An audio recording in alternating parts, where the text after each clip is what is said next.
В Азероте никогда не было спокойно. Войны с троллями, войны с орками, войны с гнолами и куча других локальных конфликтов. Людям часто приходилось проходить через ужасные войны в Варкрафте, но было время, когда быть человеком было особенно страшно. Это 20-й год после открытия темного портала. Нежить бушует по землям Лордерона, а приход Пылающего Легиона ознаменовал новую веху конфликтов. Сегодня я бы хотел рассказать, каково же было самым обычным людям, которые были вынуждены жить в это неспокойное время. Приход нежити в Лордерон был неожиданностью для людей. Мирные городки только отходят от войн с орками. Еще не так давно Лордерон разоряла Орда, которая смогла прорваться почти к самой столице. И вот вы, обычный житель Лордерона, столкнулись с совершенно непредвиденной угрозой. Зерно заражено, а ваши соплеменники превращаются в чудовищ. Хуже то, что центральная власть в какой-то момент была парализована, а следовательно многие люди остались на произвол судьбы. Власть пытались предупредить о том, что в королевстве вот-вот начнется настоящая катастрофа. Посол Киринтора пытался уговорить короля Тереноса поместить поселение под строгий карантин, чтобы ограничить распространение чумы. Киринтор был готов всем этим заняться, но король был непреклонен и требовал доказательств. Возможно, если бы правители королевства изначально восприняли проблему чумы как серьезную угрозу, погибших было бы меньше. И вот чума медленно распространяется по городкам. С Андарала зараженное зерно попадает в другие поселения, а жители массово превращаются в нежить. Власть занята решением других проблем и спасением собственного существования, а жители деревень нередко вынуждены чуть ли не самостоятельно отбиваться от орд плети. Давайте перенесемся в Даровшир. В игре мы можем найти записки, где рассказывается, через что пришлось пройти людям. Поселение Даровшир было отрезано от основных сил Альянса. В нем был отряд собственных войск, подразделения паладинов, а также местное ополчение. Первые удары плети по Даровширу были сравнительно редкими и слабыми, но плеть не собиралась отступать. И вскоре на поселение обрушилась вторая волна атак. Битва продолжалась, и капитан Редпад со своим ополчением твердо держал оборону. Они бы победили, если бы не магия рыцаря смерти Мардука Черного. От капитана порча перекинулась на других защитников Даровшира, которые после этого предавали и убивали своих бывших союзников. Потом они вошли в поселение и перерезали всех, кто укрывался в домах. И такая история не уникальна для Лордерона. Многие населенные пункты прошли через похожее. Жителям Стратхольма пришлось хуже всего. Все знают, что Артас решил устроить очищение города. Но о том, что испытывали люди и войска, которые должны были очищать город, говорят реже. В некоторых квестах и записках также описываются эмоции людей. Один солдат по имени Джеймс в письме к своей жене описывал, что Артас приказал им врываться в дома и убивать горожан во сне. Они были измучены. И это была настоящая бойня. Он видел в лицах убитых лица своей жены и детей. Джеймс не мог это переносить и решил дезертировать. Жители города тоже понимали свою печальную участь. В одном ванильном задании говорилось, что многие предпочли покончить с собой, чем стать частью армии плети. И теперь они, не зная покоя, бродят как духи. Перенесемся в другое, не менее тоскливое место. Город Андарал, можно сказать, замер во времени. Это был практически эпицентр распространения чумы. Как говорилось в одном из заданий, часы Андарала, как и те на башне, остановились в 3 часа. Именно в это время чума распространилась по всему городу, лишая жизни несчастных жителей. Но, на удивление, даже находясь в самом центре хаоса, городу удалось стать на время очагом сопротивления плетью. То ли Альянсу удалось отбить город, то ли силы нежити были недостаточно сильны в этом регионе, но факт остается фактом. Когда уже злой Артас бродил по землям Лордерона, к своему большому изумлению он обнаружил, что Андарал находится под контролем Альянса. И это несмотря на все ужасы Третьей войны. Артас решил это исправить и сломить редкий очаг сопротивления. Он опустошил город, а паладины были вынуждены бежать. Перед тем, как покинуть Андарал, они решили сжечь город вместе с павшими воинами. По их логике, это не позволило бы плети поднять павших и использовать их против живых.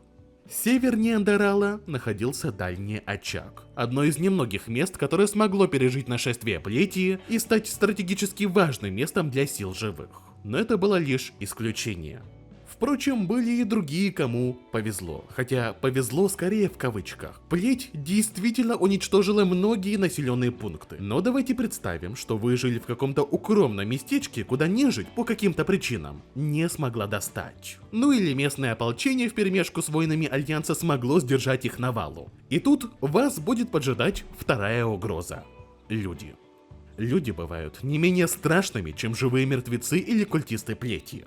Артас устроил очищение Стратхольма, но это был не единственный город, который пал от рук людей. Были и другие места, правда их очищением занимался уже не сам принц, а другие паладины. В Warcraft 3 мелькает несколько предметов, которые описывают неких владык смерти. Они занимались тем, чем и Артас в Стратхольме. Заходили в поселение и уничтожали все, что казалось им подозрительным. В твоем поселении затесалось подозрительное зерно? Отлично, это повод тебя и твоих горожан очистить. Они отвернулись от света и скорее напоминали фанатичных безумцев.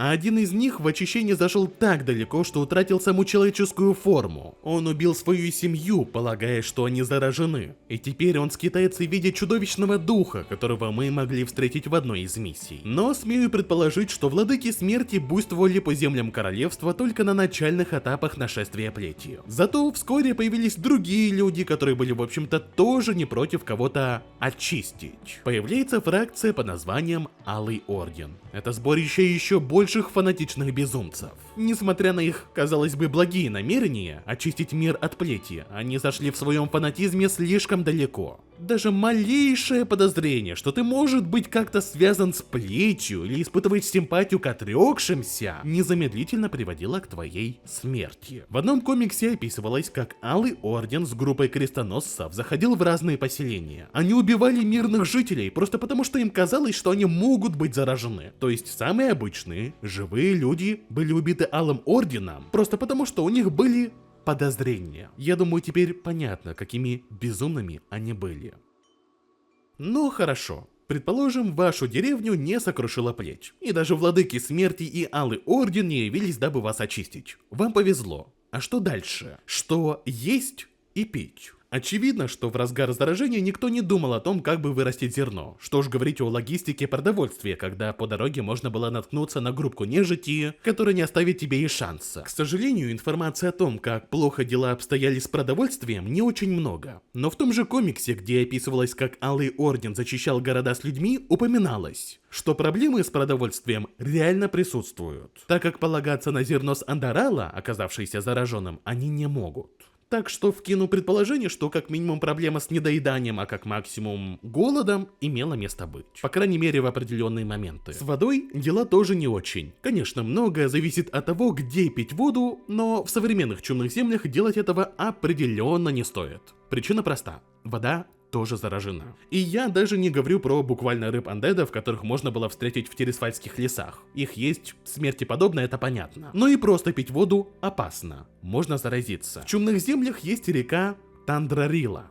В одном комиксе говорилось, что вода там заражена. Более того, где-нибудь на мели тебя могут поджидать не только рыбки-андеды, но и буквально затаившиеся вурдалаки.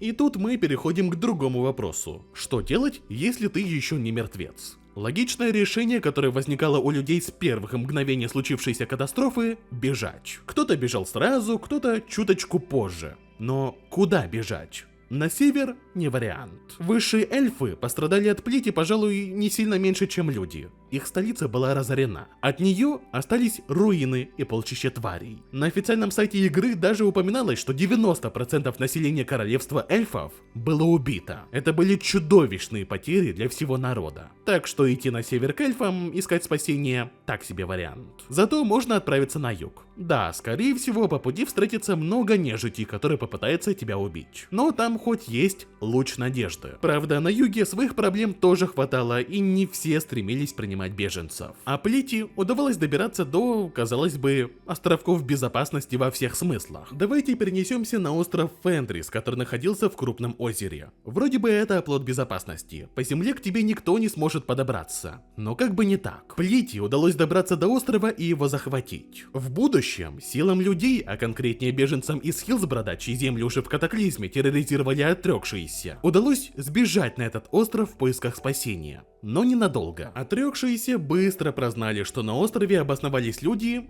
поэтому их быстро зачистили. Увы. Южнее острова Фенрис находилось другое место, куда намеревались отправиться беженцы. Это королевство Гилнеас. Гилнеас давно обозначил свою политику – тотальная изоляция. Король построил огромную стену, которая должна была его защитить. И в целом да, нежить хоть пыталась в определенные моменты пробраться за пределы стены, но людям удавалось отбиваться. А вот беженцам не повезло. Король Гилнеаса не хотел открывать стену и их впускать. В Ваниле мы могли видеть, как прямо у врат находился стихийный лагерь людей, которые искали спасения в Гилнеасе. Но их мольбы так и не были услышаны. Но дальше Гилнеаса все было уже не так плохо, как в Лордероне. Варианты спастись, если удалось добраться до Серебряного Бора, были. Один из них — двинуться дальше и отправиться в Хилсбрад, а оттуда двинуть к Дворфам и дальше в Штормград. К счастью, Хилсбрад не сильно пострадал от нашествия мертвецов. Там были плодородные земли, еда, какая-никакая оборона. Южнобережье внезапно стало для себя достаточно популярным местечком.